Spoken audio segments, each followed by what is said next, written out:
नमस्कार। आज हम भारत में हाल में हुई दो बहुत गंभीर विमानन घटनाओं की गहराई से पड़ताल कर रहे हैं। हमारे पास कई तरह की रिपोर्ट्स हैं, न्यूज़ आर्टिकल्स हैं, जांच के कुछ हिस्से भी हैं। कोशिश यही है कि इन सब खबरों से जो जरूरी बातें हैं वो निकालें ताकि पूरी तस्वीर जल्दी से समझ में आ जाए। हम पहले बात करेंगे एयर इंडिया फ्लाइट 171 की, जो भारत की शायद सबसे भयानक विमान त्रासदियों में से एक बन गई है। और फिर देखेंगे उत्तराखंड में हुए उस हेलीकॉप्टर हादसे को जिसने 4 धाम यात्रा रूट पर सेफ्टी को लेकर गंभीर सवाल खड़े कर दिए हैं। तो चलिए शुरू करते हैं एयर इंडिया फ्लाइट 171 से। ये 12 जून 2025 की बात है। अहमदाबाद से लंदन जा रहा था बोइंग 787 ड्रीम लाइनर और टेक ऑफ के बस कुछ ही सेकंड बाद उड़ान भरते ही ये हादसा हो गया। विमान सीधा गया और पास के बीजे मेडिकल कॉलेज हॉस्टल से टकरा गया। सोचकर भी डर लगता है। विमान में 242 लोग थे और सिर्फ एक ही यात्री बच पाया। और तो और जमीन पर भी 19 लोगों की जान चली गई। कुल मिलाकर 260 मौतें।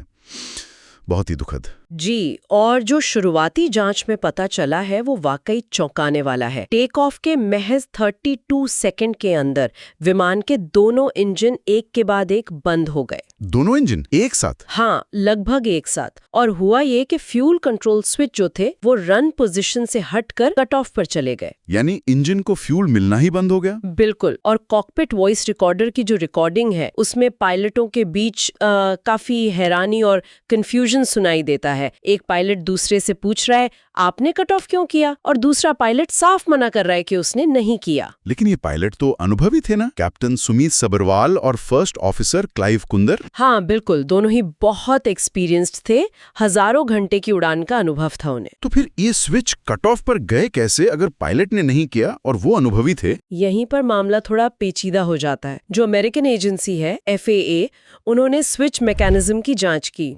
और उन्हें कोई मैकेनिकल खराबी कोई तकनीकी गड़बड़ नहीं मिली। कोई खराबी नहीं। उनका कहना है कि स्विच का डिजाइन ऐसा है कि गलती से या अनजाने में उसका हिल जाना बहुत मुश्किल है। ये बात इसलिए भी अहम है क्योंकि आजकल के विमानों में इतने सेफ्टी फीचर्स होते हैं कि इस तरह दोनों इंजनों का बंद हो जाना, वो भी बिना किसी वार्निंग के, ये बहुत ही असामान्य है। तो अगर तकनीकी खराबी नहीं और पायलट इनकार कर रहे हैं तो फिर जांच किस दिशा में जारी है? क्या कोई और कोई एंगल? देखिए, जांच अब सिर्फ टेक्निकल नहीं रही है। वो कॉकपिट के अंदर क्या हुआ, उस माहौल पर और मानवीय पहलू पर बहुत गहराई से फोकस कर रही है। कुछ एक्सपर्ट्स तो ये भी कह रहे हैं कि शायद ये जानबूझकर किया गया हो या कोई बहुत ही असामान्य गतिविधि हुई हो, क्योंकि उड़ान के दौरान ऐसा होना एक्सट्रीमली रेयर है।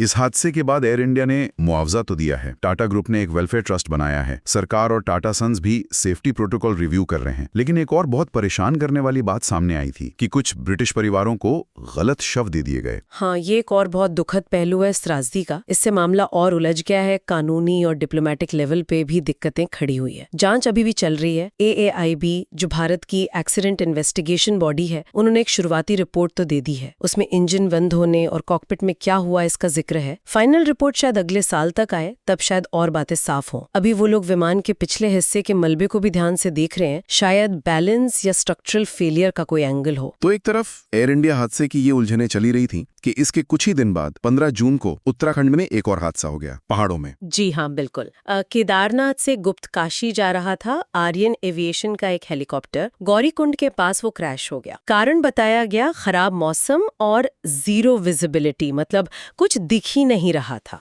और इसमें भी जाने गई? हाँ, हेलीकॉप्टर में सवार सभी 7 लोग और नीचे जमीन पर एक व्यक्ति की मौत हो गई। और जैसा आपने शुरू में कहा, चिंता की बात यह है कि ये अकेली घटना नहीं थी इस रूट पर। बिल्कुल नहीं। और यही सबसे बड़ी चिंता की बात है। पिछले सिर्फ 6 हफ्तों में ये उस 4 धाम यात्रा वाले रूट पर इस तरह की 5वीं घटना थी। 5वीं 6 हफ्तों में? जी। तो ये सिर्फ खराब मौसम की बात नहीं लगती।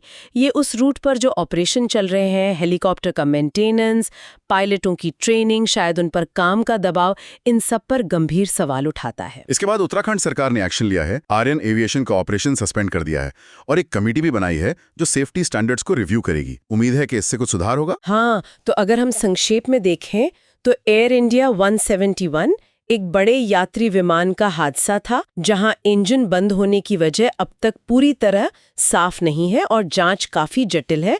मानवीय पहलू भी शामिल है। दूसरी तरफ उत्तराखंड वाला हादसा एक छोटे हेलीकॉप्टर का था जिसका कारण मौसम बताया गया, लेकिन वो उस रूट पर हो रहे हादसों के एक खतरनाक पैटर्न का हिस्सा लगता है। दोनों ही मामलों ने भारत में एविएशन सेफ्टी सिस्टम और उसकी निगरानी पर बहुत गंभीर सवाल खड़े कर दिए हैं। तो आखिर इन दुखद घटनाओं से हम क्या समझें, क्या सबक लें? यही सोचने वाली बात है कि आज इतनी एडवांस टेक्नोलॉजी है, इतने अनुभवी क्रू हैं, फिर भी ऐसी त्रासदियां क्यों हो रही हैं? क्या ये बस कोई तकनीकी गड़बड़ी या मानवीय भूल या मौसम की मार के अलग-अलग मामले हैं, या फिर ये हमारे पूरे एविएशन सेफ्टी सिस्टम में, नियमों के पालन में, निगरानी में कुछ गहरी खामियों का संकेत है, जिन पर फौरन ध्यान देने और कड़े कदम उठाने की जरूरत है? इस पर सोचना बहुत जरूरी है।